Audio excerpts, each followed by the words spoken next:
So आजच्या छोट्याशा mini blog मध्ये तुमच्या सर्वांचं स्वागत आहे. आज संडे असल्यामुळे आम्हाला बाहेर जरा तिथं कुठं पॉईंट वगैरे काय माहित नाही, पण आम्ही स्मार्ट बाजारला जाऊन जे आमचं काम होतं वगैरे तिथं मस्ती वगैरे केली आणि निघालो.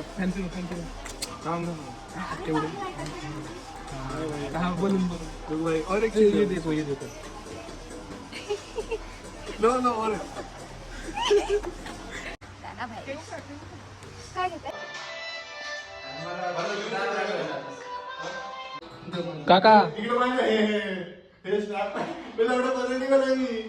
ब्लॉग साठी बे आज सगळ्यात पोरांना आपल्या मनावर घेतलेलं आहे अभ्यासाचं, कारण की आता आम्ही मेडिकलला ऍडमिशन घेऊन खूप मोठी चूक केलेली आहे. आता पुढचं संभाषण आमचे काकाजी घेणार आहेत. काकाजी म्हणजे उर्फ अजय भैया. अजय भैया, ओ अजय भैया, सांगा थोडं नवीन नीटच्या इन्स्पायर करणार स्टुडंटला मेडिकलला ऍडमिशन घेतलं पाहिजे का नाही?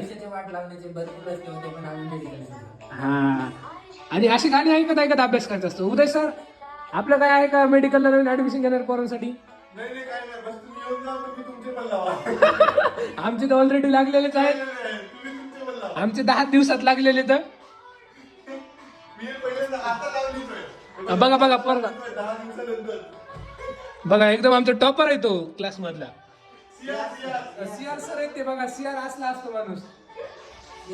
तर आता तुम्ही, तुमचा विचार आहे मेडिकलला ऍडमिशन घ्यायचं असेल तर घेऊ शकतात, पण मेडिकलला ऍडमिशन घेतलं की 9 ते 5 कॉलेज असतं, आयुष्याची पार लागून जाते. त्याच्यामुळे नोट्स वगैरे कम्प्लीट पाहिजे, असाइनमेंट असतात, होमवर्क राहतो. मेडिकल कॉलेज म्हणजे लहान लेकरांचं जसं हे शाळा असते, स्कूल असतं, जे असतं ते तसलं असतं. बघा काकाजी, एकदा बाय बाय करा पोरांना.